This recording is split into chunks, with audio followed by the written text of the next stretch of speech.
Are you ready for a reboot? Welcome to the Sheila Mack Show, reality at its finest. History reminds us those hit hardest often become the change makers. This year, we've all hit crazy economic, social, and emotional rock bottoms. We all get knocked down. Something hits globally, locally, personally. It affects our health, finances, our relationships. We have to recreate a business or career. Each show, Sheila and her special guest will be sharing their reboot stories, guiding you with real solutions to upgrade and up-level emotionally, mentally, physically, spiritually, and financially. Here on NBC's KCAA Radio, Mondays at 1 and Wednesdays at 7 p.m. Pacific Time. If you're ready to pull yourself up by the bootstraps and bra straps, enjoy a listen. Here's Sheila.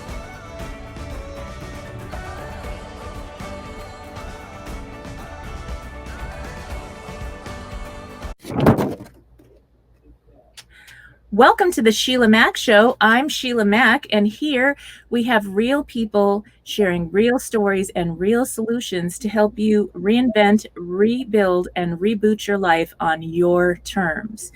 Today, we have special guest, Rocky Kandola, and he is the CEO of Hair Maiden India. He turned his underdog status to a top dog in the hair industry. He went from selling and doing drugs and ultimately to prison, and then to have a showroom in Beverly Hills, California, my hometown. All right, welcome to the show, Rocky. Hello, Sheila. Thank you so much for having me. Yes, and I'd love to hear more about your story of how you went from a tough situation and going through all those dark times and prison even into building a beautiful life for yourself. Yeah, definitely. At a young age, my parents were kind of traditional Indian families, and they came to the U.S. and moved us quickly away from all of our family in New York down south to Mississippi. Mm-hmm. Us as kids, my brother and sister and I, we kind of got in the lifestyle of hanging out with our friends, going out, sports, the beach, and things like that. And that's not really what our parents wanted. They wanted us to stay at home and study. My brother and sister were pretty good and quiet and listened up, and me, I was kind of like the rebel. I would sneak out at night and, go see friends and want to be outside and play around and everything. And that quickly started getting my dad and I to butt heads, which is why I was sent, to all the different schools, facilities, and boot camps that I was sent from 11 to 17. Paris Hilton actually shed quite a bit of light on one of them with her documentary, This is Paris, that recently came out. And the schools I went to were called the Worldwide Association of Specialty Programs, namely Casa by the Sea and Academy Ivy Ridge. They're like really strict regimented programs where there's nothing you're allowed to do, not to talk people next to you. You get there, your clothes are stripped down, your hair is shaved, and you sleep on the ground for a while. You're outside counting at 2 o'clock in the morning in the rain. Punishments there are very strict. You sit on the edge of a chair and write notes from an audio tape, and very physical. I remember getting kicked down the hallway one time until I got to the R&R room, which was the restraint and restriction room, where I was put on my stomach, hands and feet tied behind my back, and my chin on the ground, and forced to sit there for, a couple of days at a time. That kind of fast forward kind of when I was finally graduating from one of these programs, it kind of put me in a situation where I was like really rebellious and really didn't respect authority figures or adults or anything like that at all. So when I got out of that last program I was in at 17, I was just kind of like dove into the crazy lifestyle of drugs, of partying, of women, of, drinking. And it quickly wound me up in prison a short, 3 to 4 years later when I was about 22 or 23. And even after I got out of prison, I was still hard-headed getting back in the same lifestyle. And it was kind of like a higher power, a greater energy that came in me when my dad came to me one day and said, I don't know what you're doing. You haven't gotten in trouble. You're not asking us for money. You're not living at home. Maybe you should just get out of town and, get away from here. And it was November 4th, I believe, 2011, that I thought about it, and I was like, you know what? I'm going to do something different. So I disconnected from the identity I created for myself, that society created around me of dope boy, playboy, party animal, et cetera, et cetera. I left my friend circles. I left my girlfriends at the time and went to India, started living a clean life. That's kind of where things were started for me. And that was about 7 years ago. The business plan that I had written down one page in prison, actually in Alabama State Prison, was the business plan that I pulled out of my journals while I was there. and started, kind of diving in, visiting manufacturers, visiting factories, visiting the source of this business and this product. It's been a journey since then as well. I've had quite a bit of more shifts and much larger, more life changing and lifelong shifts since then. They came, in their due course and due times over the last 7 years. But that's kind of like the rough roundabout how I got from 11 in boot camp to 21 in prison to, 34 in Beverly Hills now. Yes. Oh, wow. Okay. Well, you're a little bit younger than me, not to give away my age, but when I was 10, I was homeless to 13. Then I went into those kind of programs, and I ended up in a boot camp very similar to those schools where kids have killed other kids or done something very serious. And I was trying to emancipate, and they kept me there for half a year because they thought I was just, who do I think I am that I want to emancipate so young? And so I got to be with some really hardcore kids and learn a lot. It was, for me, and I don't know about for you, it was a lesson on learning about everybody, and that even now, parents listening, this is important. Even when you feel like somebody's going down the wrong road, when you talk to them and you hear who they really are and what they're looking for and their potential, don't ever give up on them. Don't ever give up on them, because they're really all just expressing things in a different way. And the peer group is so important, but it is a personal, like they have to come to the point, the rock bottom point, where it's like, okay, I'm going this route. This is so much better. I want to go down this road. It's easier, and it's actually more fun once you get past it. It's just really lonely when you leave your circle of friends. And that must have been very hard. What advice do you have for parents maybe, or younger people that are going through that difficult phase where you're struggling and trying to decide which road you want to take? Definitely. I mean, like for the parents, like you said, I think that not giving up hope and definitely staying very communicative with your children, is very important. I kind of wish that I was a little more open, and my parents were a little bit more, willing to hear and listen to things that was going on at that time. But a big part of it, which, a lot of times parents can't control, is when we go to schools and in public schools or private schools, wherever it is, there are, influences that we're going to get out there. And for the children, then I think it's so important that we learn at a young age that the people we put around us, whether we want to or not, they are going to start, having effects on our life. And they're, someone said that, the 5 closest people to you will really kind of show you the kind of person you are. And, back then when I was, way younger, I don't think I was around too many like crazy people as far as that. I think back then it was more of me and my dad butting heads and me being rebellious. And my dad was a very, very busy businessman and physician. And my mother would always be there for me and talk to me, but I really needed like a guy to like step in sometimes and really be like spend time and talk. And I don't think he didn't mean to send me where he sent me to. He loves me, he cares me, he wants me to do the best he possibly can. But that's the thing with these for-profit businesses and these boot camps and institutions. They kind of manipulate people into believing that they're going to help their troubled teen and take care of all their problems and give them their family back. And that really couldn't be further from the truth. Yeah. In my opinion, the only way to get your family back is to get your family back and to go through the things with them and be there with them and work through the struggles and have faith that they'll make it during those times. And for the children that are especially like kind of leaning towards what society has to offer right now as far as music and media and TV and celebrities, I really encourage the power of disconnecting every once in a while, going out into nature, being with yourself, quieting your mind, quieting your heart, really kind of understanding yourself better and realizing that, whatever it is you want in life, you might not even know it 100% yet, but you don't want to go down paths such as, I've taken and you've taken and other people that, speak about it online and in books as well have taken. And you can learn from those journeys that we've taken ourselves, implement them in your life and not have to face, so much of the negative consequences from them because, hey, we're young, we're going to go through what we go through. We're going to have issues and problems come up. Don't create extra ones, too many for yourself, like I did, or like you did, or we did. Yeah, we would have been good friends back then. And, the interesting thing is that this year, I have 6 kids. I adopted 3 and I have 3 of my own. Awesome. And so they're all college age and above. So my oldest is about your age. And so with that, they have had friends that they have lost this year. I have 5 kids that I've known Some of them went to the top private schools. Some of them, it didn't matter, economics, it doesn't matter all that. And they ended up overdosing. One was suicide, the others were overdosing. And so the drugs that are out there now are not like the drugs back in the day where it was like light, like the legal stuff now, whatever. But you know what I mean? And so please be very careful out there. Be aware what's going on and the dangers. I think that none of those kids knew that there was a risk of not, you know. That's sad. I mean, the thing is, like, even like, you know, we have drug education programs and this and that. I don't think that, I don't know, like I haven't been in one since, you know, way back then. But I mean, like a lot of people don't know, like my ex-girlfriend actually overdosed on heroin. And, you know, I think she was probably taking those pills that people are mixing with other substances that are way more powerful and dangerous, and you do the wrong amount and you're done. And that's the society we live in now, these designer drugs, designer puppies, designer times. Like, we don't know what people are putting in our products and our things. And especially when it comes to illicit substances, they're going to put whatever in there that, you know, they want to.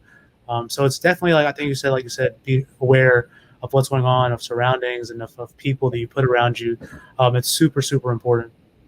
Yes, and I think that's an important message for parents to see what you can do, but also to really talk to the kids and show them the statistics. Every year right now, we're losing 75,000, it says, young adults in the United States to drug overdoses.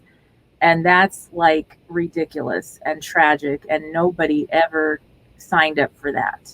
Absolutely not. I'm sure your girlfriend didn't at the time. And that's the difference, is that line between, okay, we're going to go do something very light and safe versus something that could really kill you.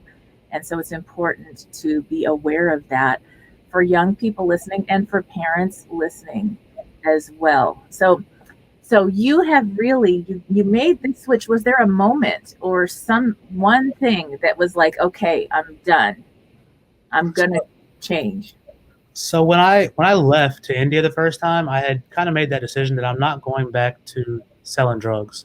I don't want to be looking over my shoulder, worried. I don't want to be seen as that guy anymore, which I was very comfortable at that time. And I think one of the hardest things for people in that lifestyle is to let go of the lifestyle of, you know, that identity, that's who we are. And if we aren't that, then what are we? And that was like one of the most powerful shifts that I didn't even know I made. I don't think I made purposefully. I think, like I said, it was an energy outside of me that kind of came into me and helped me with that. The second shift came after I had started my business, came back to America, and I was still kind of dibbling and dabbling in certain drugs, not the harder stuff. And I was smoking marijuana quite a bit and drinking. And I had got married as well. And me and my ex-wife, we actually broke up. When she broke up that time with me, I was kind of left basically homeless in LA, living out of a minivan, you know, not sure what to do. I didn't want to give up and go back home, which everyone was telling me to do. So I tried to make it work. I was, like I said, still not good, you know, with drugs and drinking yet. However, I was working every day as far as going to salons, going to stylists and bringing my product there and trying my best to say, hey, I'm a real person. I'm here. I will work hard for you, and I'm going to work for you. And eventually all that came together to me finally, because it was tough for me to get a place because of my background, my felony, because of not having work history before that even. I finally got a small studio, and on May 5th, Cinco de Mayo, I believe it was 2013 now, or 14 maybe? 15 maybe. It was a couple years ago, like 4 years ago or so. And I quit eating meat. I went raw vegan for a while. I started doing yoga, meditation. I stopped totally listening to all the music that I was listening to, everything from hip hop to rap, whatever. I stopped watching TV shows and movies. And I started feeding my body and my mind with positivity, with Wayne Dyer, Ralph Smart, Robin Sharma, you know, Joe Dispenza, all these type of people that you can get their content on YouTube, and just started feeding myself to it in the mornings and the evenings, at night. Whenever I was doing anything else, I would listen and I would watch these guys and read about them and put as much of that in me as I could. And even since then, it's been 3 to 4 years. I've had my ups and downs. I've had my backward steps, but the levels I've came to in just that time, I never thought I would make it to. So that's kind of like my 2 shifts. And then my last one, which was like I think my biggest one, honestly, was a couple months ago. I was still living in that unit downtown where I had my ex-wife there, and I had like a business storefront there, and I had created a new identity. Like, this is who I am. I live at the Staples Center downtown LA in a beautiful loft, and I have a business here, and I wouldn't be successful if I didn't. My parents believe the same thing, and I started believing it. And my friends, that's what they said. Oh, you're there. You made it. Good job. So I let go of it, and I gave all that material possession, from like my kitchen stuff to my clothes to my suits to my shoes to furniture to electronics. I gave it all away to people around me and to the homeless. And I moved out of that place into a communal living hostel, and got my office here in Beverly Hills. So Nice. the beginning of me being in Beverly Hills was just me living at a hostel, going back and forth. And a short 3 months later, I've been blessed with so many friends, so much business. I met a beautiful new person in my life, that my girlfriend now that I'm with. Like, just so many good things, man. Like, every time I say it, it makes the hair in the back of my head stand up a little bit, because I'm just like, wow, like, it's been such a short time since I made that change. But I'm a true believer and knower now that, like, when we change those mindsets, those beliefs, and we face our fears and we take that leap of faith, that magic happens in our lives. And that magic is happening every day for me. Yes, and I think that's so beautiful to realize what matters most this year, with so many ups and downs and crazy things happening and COVID. It's like you realize the value of life and the value of what matters most so much more. And it's tough for people. What advice do you have for people out there trying to get back on their feet just after this year? Definitely. On a personal note, I would say, for me, what it took was a lot of alone time, forced alone time, I guess. But during that time, I did come to a place of quieting my mind, meditating, praying, reading, really getting comfortable with myself, and not having these distractions and these forces that affect our emotions and feelings and thoughts, like music, news, television, and movies. Um, find something else to do if that's your main thing that you love doing. Instead of that, try reading. If that's not it, try working out. If that's not it, try going for a walk in nature. Try, even just getting outside and putting your feet in the grass. But really just reconnect with earth and yourself. Some people would laugh at it, right? And I was one of those people years and years ago, but I've felt the power of it. I feel it and I know it now. It's worked wonders for me. And I never knew it was working until I look back. While I was doing it, I'm just like, I'm trying not to lose my mind. I'm tired of sitting here crying and pulling my hair out all day and going crazy. I have to try something that I think might help me out. And then, face those fears. There's a lot of things that those fears have created for us during COVID. I would say face your fears. Usually once you do, they really aren't anything, and you can look and laugh at them. And, on the business sense, I would say look into e-commerce, look into things you can do online, look into ways you can be digital assistants or remote workers or affiliate marketers, all kind of things out there. You can do. And if you put the work in, just like you put it into a 9-to-5 job, eventually you'll have the ability to create, at the very least, side income for yourself. And the biggest thing, the connection between those two, is the more you work on yourself personally, the more your business and your business mindset will develop and grow as well. It's all interconnected. So doing one helps the other, and doing the other helps the other as well. Definitely. That is some good advice. Now, about your business, you want to explain to the audience a little bit more about what you're doing for your business? Yeah, definitely. So they call me the hair guy. That's a client on Yelp actually gave me that quote. And at first I was like, no, and then I just kind of ran with it. But the name of the company is Maiden India. We are a wholesale hair extension company. We're very transparent in our procedures and our policies and what we do and how we do it. We put ourselves out there 100%, myself included, as well as my small team. We wholesale hair extensions to salons, distributors, stylists, startup businesses, B2B, anybody that wants to start using this product to further their business or their careers. And we give small businesses and new businesses the chance to confidently run their businesses, having a strong supply chain that's transparent, and it's also very connected with them. That's great. That's wonderful. So peer group, I'm hearing we've got to watch our peer group. Environment matters, including the news, including music, including, who you're spending your time with and how you're fueling your mind. Are you reading books or listening to audiobooks or watching, maybe if you are watching movies or TV, it's something inspirational or learning something that you can apply to creating a new business. And that's going to make all the difference this year. And it's the energy that you show up with around your circle of influence that they're going to see who you're being and all you're doing. And for those people that you have left, that you had to walk away from at a certain point in life, it's because you had to leave, but later you're leading them and they're like, hey, you know what? I want that kind of life. I want that. I want what Rocky has in my life. And that's when you become the leader. So keep on moving forward in that. That's wonderful. So Rocky, how can people get connected with you? Definitely. So as I said, we're a very connected team. My direct phone number is 228-596-5678. I actually do answer my phone directly. So you can call, talk about business, or if you want to call and chat about some of the things we spoke about now, that's fine as well. My name is Rocky Singh Kandola. My blog is rockykandola.com.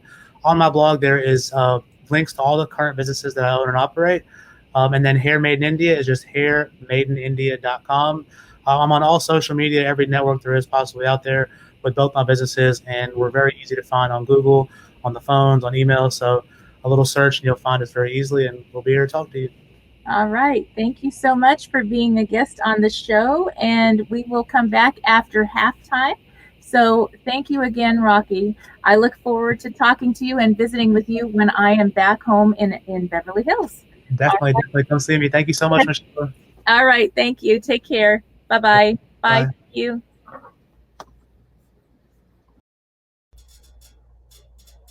Welcome to the Sheila Mack Show. I'm Sheila Mack, and today we have special guest Jason Baudendistel. Jason is an Amazon #1 best-selling author and serial entrepreneur. He grew up on welfare, yet after some time as a senior marketing executive at 2 different technology startups, one of which he received a buyout offer of $800,000, he missed being a CEO and began his own company. Jason has consulted many entrepreneurs and businesses on their IT strategy and business marketing strategy. Previous clients have included Dell, Financial, Bin, and Go Buy Truck. So welcome to the show, Jason. It's great to have a chance to chat with you. Yes. So one of the things that we talk about is related to, the reason I started this show was basically related to my book, Bootstraps and Bra Straps, the formula to go from rock bottom back into action in any situation.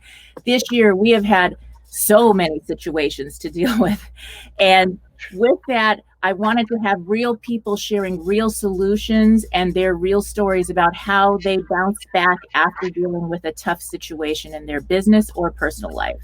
So do you have a story like that to share of a time you went through a tough situation and got back on track?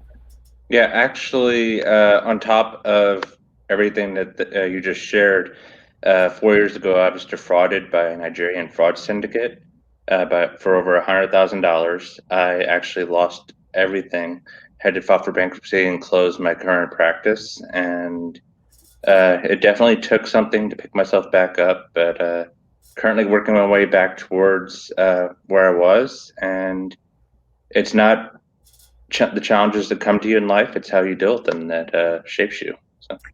Very much. So if you're listening to this and you have somebody, how did this happen in this fraud situation? Basically, at the time, I started having some health problems, and I wasn't able to keep prospecting for my business, and I made the mistake of not having lead flow automated. Mm-hmm. And so finances started getting tight. I started looking for work, and unfortunately, at the same time that happened, someone decided that they saw an opportunity, and basically I ended up getting involved in what was essentially a fake job that they used my information in order to siphon money from my accounts. And then they ran up around $100,000 in cash advances on my credit cards. Wow. So that's something to really look into and really be cautious about. Anyone you're working with, check the backgrounds, even when it's a company that's giving you one of these jobs nowadays. Now that everything is work from home, make sure they're going to pay you. And that could happen anytime to anyone. So it's really important to be cautious before you have an issue or difficult situation, especially this year. There's a lot. I mean, I had to replace my credit card twice this year, and I only got gas about twice for my car. So I think it must have been the gas station. And all of a sudden, I see all these charges the next day after I got gas, and I have to cancel the card, cancel all the information, start over again. And I barely left to go get gas twice because we haven't been driving around that much. So it's very interesting. It's sad. It's sad because there's so many good things that people can do to create wealth, especially creative people. So that's really important. Now, there's so many opportunities, but unfortunately, some people only see taking advantage of others as their own opportunity in life. And I actually had another fraud pop up. Some people are very good at this. What they do is they actually cloak your web address. They cloak your domain host, and then they pretend to be with your domain host. And then they actually pretend that they're a buyer forwarded through your domain host in order to buy a domain. And then they try to get you to pay for a certification, for example, in order to complete the domain sale. So unfortunately, there are a lot of very sophisticated scams out there. You have to be very careful. Yes. And but how many people have had one of their social medias hacked, or you have 3 or 4 other social media names that are close to yours, and it looks like your picture, and who knows what they're doing. But raving fans. Yet if they spent that free time, all that extra time on doing something positive, they could make such a positive change in the world. So it's always a choice. Now, you have an interesting background story on your journey in life. Do you want to share some of the stuff you shared with me on your background story? Yes. I have probably one of the most humble beginnings that you can ever think of. I was raised by single mom on welfare. I've been homeless twice. I actually, to pay for college, I joined the military and did 4 years Navy, and then came home and realized that unfortunately, some people deal with the stigma that people make assumptions about veterans, and not everyone values them as much as they should. And that made it a struggle to find work. So that's why I started my first company. I co-founded a online legacy company with a man who actually is a serial entrepreneur out in I believe it's the Riverdale area, Sam Beal. And then after a couple of years, moved on to the company that eventually got the buyout offer, which was the social CRM company. We built a LAMP-based software, which is Linux, Apache, MySQL, and PHP as the backing, and used that to basically create a productivity suite. And that got a pretty good amount of buzz. We had a customer base growing, and unfortunately just didn't have, I guess, full commitment and agreement from everybody on board. And that was one of the reasons why I eventually had to move on to other opportunities. So. Yes. And the thing is, when you have talents of your own, you can always move on to different opportunities. And this year, a lot of people have been faced with job loss, companies making a drastic cut in your pay because they don't have a choice either due to COVID and all this universal pause. So with that, when you have your own talents, it's almost a gift, because then you create your own company, like you've created your own business now.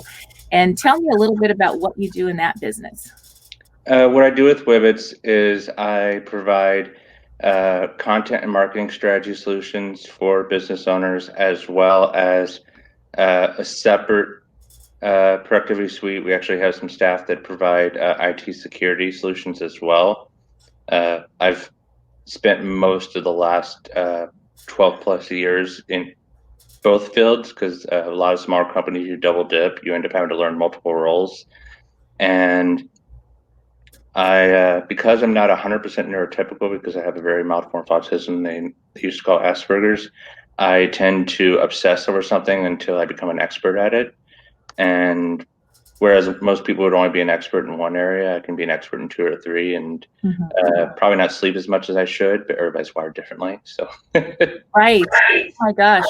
Yes, I have one son that actually is very much has that same situation, and he helped network the Staples Center when he was 12 as an intern, built computers.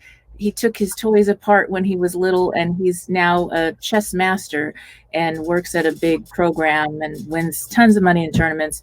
So but there were other situations, as you probably are aware, that were difficult that he had to work on.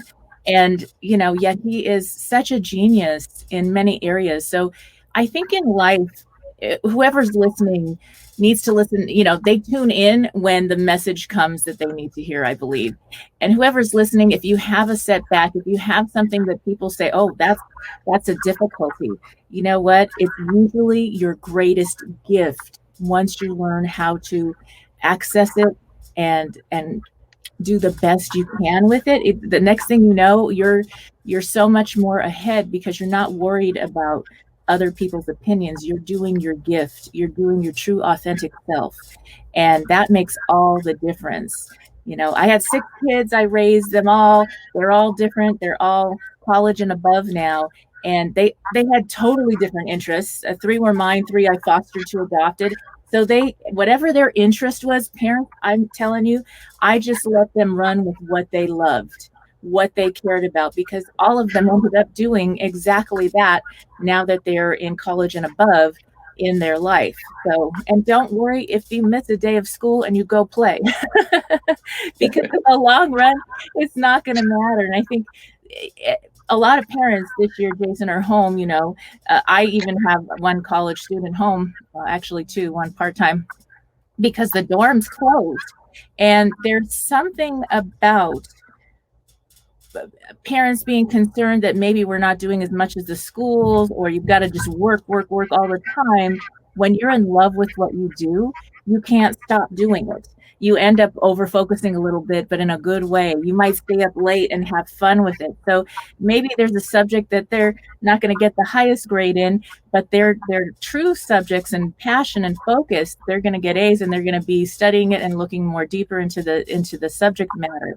So don't worry about that, because in the end, they're going to see a certificate, and they're not going to care about the one B or C they got during 2020 when they were stuck at home all the time. Yeah, I think that's the most important part, is if they have like a couple passions, nurture those, because if someone's passionate about something, they're gonna be that much more committed to making something happen with it. And even though I originally didn't plan on getting an entrepreneurship, I've always been passionate about technology and the inner workings of things. And I've pretty much always dabbled with something electronic. And so it just kind of opened that door to, all the different elements of marketing. There's so many technical elements to that, as well as all the different elements of information technology, and basically creating a hybrid so that I could help business owners with both solutions under the same umbrella. So yes, and honestly, as somebody that runs a couple of businesses myself, one of the things that I learned early on was to delegate and find the experts that can actually help you do something. Now, honestly, it could take me 14 hours to get things done in WordPress. And I've done that a few times when everybody went on holiday or whatever.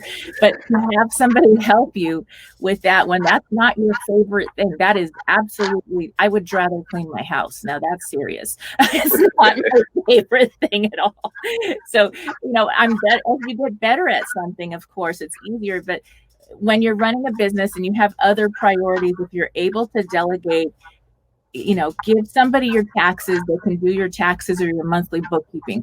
If you have a website and all that, and you need to do the complicated things that you don't know, instead of having to learn everything, give that over to somebody like Jason, who's an expert in that area. And then you have more time to do your talent and your purpose. Yeah, I have one free client that's called my mother-in-law, and because she's family, that's different. But yeah, she still pops up from time to time, because she, as far as turning on a computer, she can do just enough to get herself in trouble. So Yes. Yes, I was spoiled for many years when my younger son was, or my older son was home, the one that was into technology. I mean, I had to learn everything when he left. How to turn on the TV now with all the different, Apple this, and there's so many different buttons. It's not what it was. And so I had to figure all that out. And it was a learning curve. And, I think when you're doing your passion and your purpose, you'll be drawn to it no matter what. So for me, when I was 18, believe it or not, I was computer programming at JPL in the engineering department because I needed the money. I was a young mom. And it took me, literally, I was a C student. I was the only one that knocked on the door, and that's why they hired me. The other students that were A students were afraid to ask for the job, which is ridiculous. So ask for the job, do the ask, and you usually will get it. Anyway, so I'm working overtime day and night, but not getting paid to make sure that I keep up with the level of work that I'm supposed to do, because it's not my work. And it turns out I ended up leading safety discussions and different things like that, so that I was able to talk and work with people. And I went toward my talent and put down that programming forever for good. And so that's the difference is I get paid far more money when I left what wasn't a good fit for me and went and did my talent. And I had more fun. I wasn't dreading going to work. And apparently, so you love what you do, Jason, correct? yes. Yes. So at what point do you have advice for businesses that are maybe newer businesses trying to figure out the website and the SEO and all this stuff? At what point should they start looking for help? What suggestions could you give them to get started on creating this online business? Well, I mean, the bare minimum things you need are a functional website as well as well-established SEO. But if you're not an expert in those fields, some easy ways to kind of get a head start would be to set up a website through WordPress and just use the plugins, the SEO plugins such as Yoast, to kind of shortcut some of that SEO work. It doesn't replace knowing how to do SEO, but it gives you at least some of the basics plug and play, so that you can kind of start getting traffic driven to your website. Okay, what is that called in WordPress exactly? Plugin. The plugin is for Yoast. They're actually an SEO company, but they have a free plugin that actually allows you to do some of the basics with your SEO. Wow, I'm gonna write that. And you could even just look up free SEO plugins, honestly, in WordPress and just use one of those, because you really just need your 5 or 6 main keywords. You want to make sure that you have those targeted inside of your website. You want to make sure you have an updated sitemap, and you can use free XML sitemap generator, which I believe you can Google that, and that will allow you to set up a free sitemap that you can submit to things like Google and Yahoo and Bing. And that will allow you to do a lot of the basics for free, or dirt cheap, a worst case scenario. And that kind of lowers your SEO budget, so that if you're not at a point financially where you can afford to have professional help, it at least gets your foot in the door as far as driving some traffic to your website. That's great. And what about, so you still think WordPress is the way to go? Is that? I would say either WordPress, or if you're wanting to have some flexibility, so you have someone that actually is pretty tech savvy. I'm actually pretty fond of Weebly, which is a web builder that allows you to actually make HTML changes and some code changes within the website.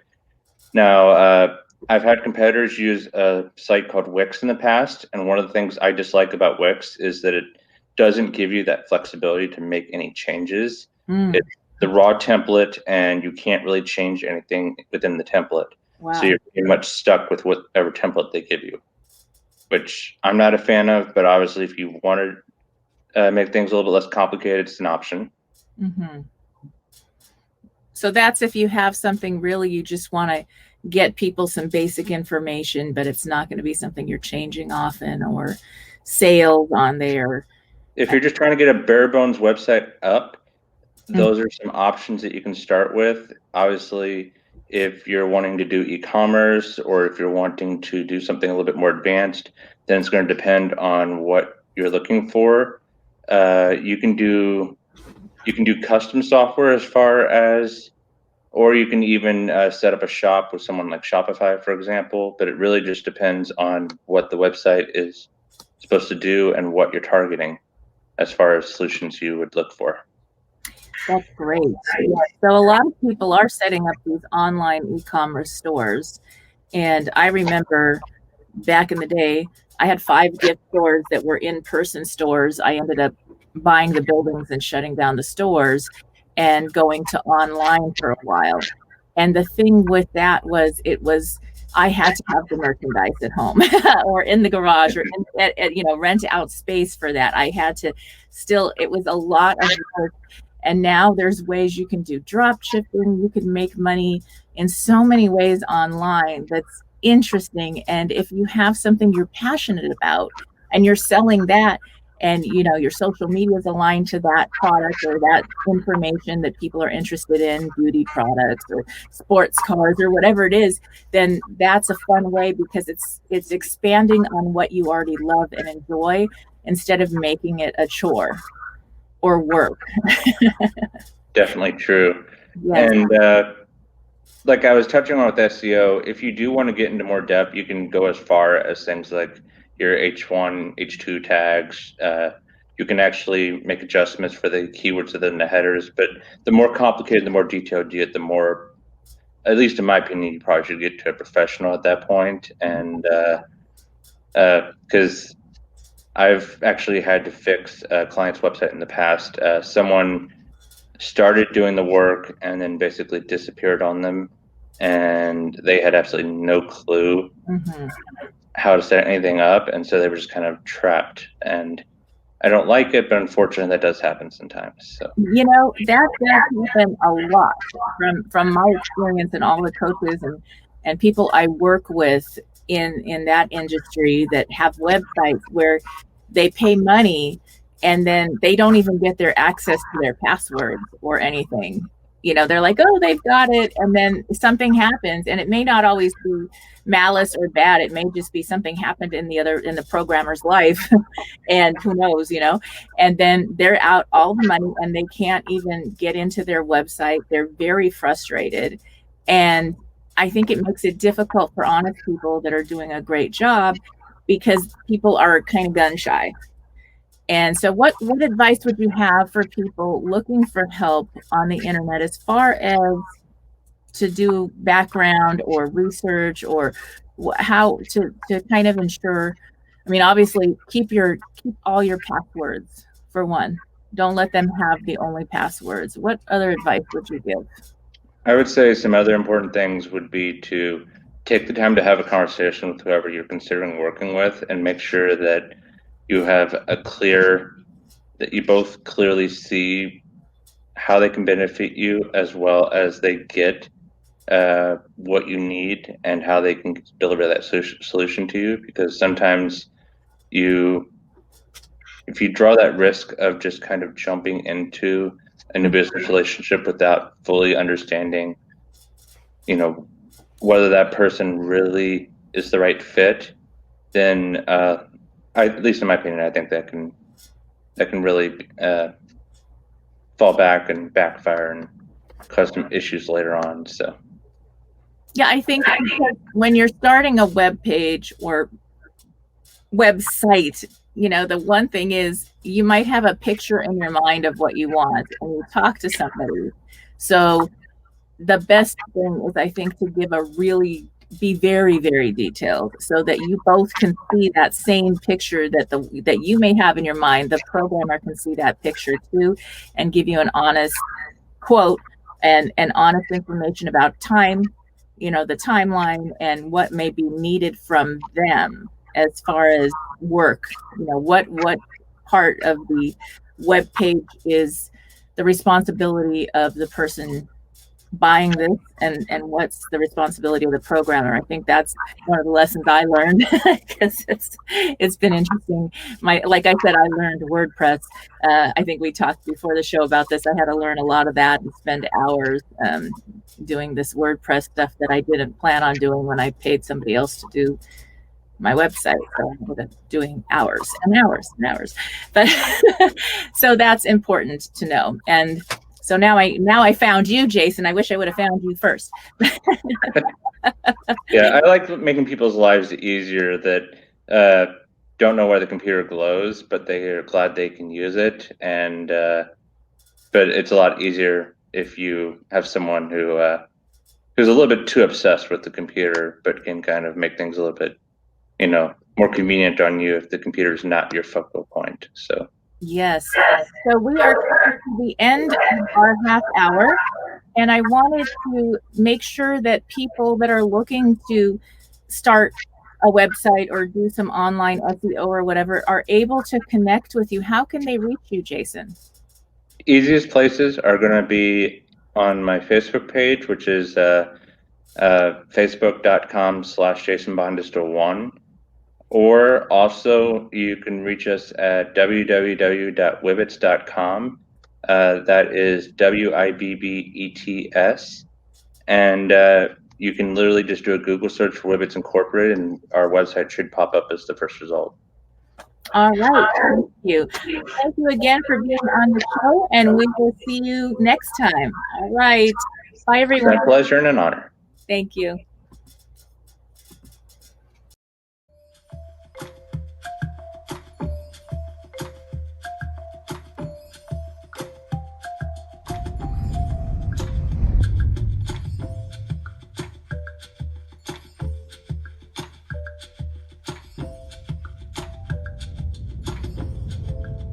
Welcome to Dear Sheila, answering real questions with real solutions to help reboot your life. My career got taken out. How do I reinvent my work life? Dear Sheila, after dedicating my time and life to a company this year, after 22 years, my employer went out of business. Now I'm struggling to start over again, reinvent my life, and figure out how to step into a similar career. I'm very qualified yet close to retirement age, and it seems impossible to find any wage that matches my experience. My question is, what can I do at the age of 53 to restart in the work world while not burning out? Signed, Jobless at 50-something. Dear Jobless at 50-something, this is definitely the time for rebooting and reinventing your career and life on your terms. Often in the case of having to start over in a career, some reinvention is necessary. With your experience and connections in the field, you can use this time as an opportunity to design your work and life. Let's run this situation through the BOOTS formula. Throughout life, one can find themselves facing a difficult situation that often catches them by surprise. Over the years, I saw the patterns in all the times I've had to reboot, and in how I've helped my friends and clients get through a hard time and quickly back into action. Ultimately, I came up with the BOOTS formula. The B in the BOOTS formula is for being. It is about who you are being and all you are doing and who you need to be in this situation. You are going to have to be authentic and creative with how you design your new work life. At this point in your career, you may be the exact person to advise and help a new business get started. Write out a perfect day at your new dream job. What would that day look like? Would you be an advisor in a similar position or an entrepreneur? Who are you being in this vision? Being honest about who you must be in your search is key. The O in the BOOTS formula is for orientation. To get the outcomes you desire, you must be honest here. It is not better than it is, nor is it worse than it is. It simply is what it is. Make a list of your resources. Who do you know in the industry, similar industries, and what are your former coworkers doing? Again, be really honest about your outcomes, the outcomes you want. The next O in the BOOTS formula is for order of operations. Now that you know who you need to be and your orientation, you can decide in which order you must do things. You may need to take on part-time work, be okay with that and proud of yourself for moving forward. If you do take an in-between position, do not stop applying to the dream job. In the long run, the order in which you do things is going to really drive your results. The T in the Boots formula is for thinking. This is where your mindset comes in. Stop waiting for the perfect new position to show up before you're happier. Choose to live in a grateful and happy state now and in each step in this process. When you go in for interviews or build your own company, your new employer or client will feel your energy. Be so proud of yourself for stepping up and designing your new work life. You will find as you choose your happiness now and express your truth and essence, the position that you are seeking will find you. The S in the Boots formula is for stepping up. This is the part that puts all the other pieces you have planned into place and gets you and your work life back into action. The time is now for us to collectively work together to rebuild this year. My hope is that this video series and my new book, Bootstraps and Bra Straps, helps. In my book and on my website, I provide plenty of free resources for anyone dealing with a rock bottom situation to reinvent and reboot their business and personal life. If you have a question for Dear Sheila, message me at www.sheilamac.com. As always, I wish you life, love, laughter, and light. Thank you for tuning in to the Sheila Mac Show, reality at its finest, where we share real situations with real solutions to help you rebuild, reinvent, and reboot your life on your terms. I'm your host, Sheila Mac. I'm giving you some homework. Grab a copy of my bestseller, Bootstraps and Bra Straps, to learn the formula to go from rock bottom and back into action in any situation. If you have a burning question for the show, send it in to www.dearsheila.com. Tune in again Mondays at 1 p.m. Pacific Time and Wednesdays at 7 p.m. Pacific Time, right here on KCAA, the station that leaves no listener behind. Have you lost your job? Have you lost a loved one? Are you exhausted caring for your parents, for your kids? Well, you can find immediate relief when you read Sheila Mac's new #1 bestseller, Bootstraps and Bra Straps. It contains the Boots formula to move from rock bottom back into action in any situation, especially right now. If life has knocked you down, pick yourself up with Bootstraps and Bra Straps. Get your copy at www.sheilamac.com today.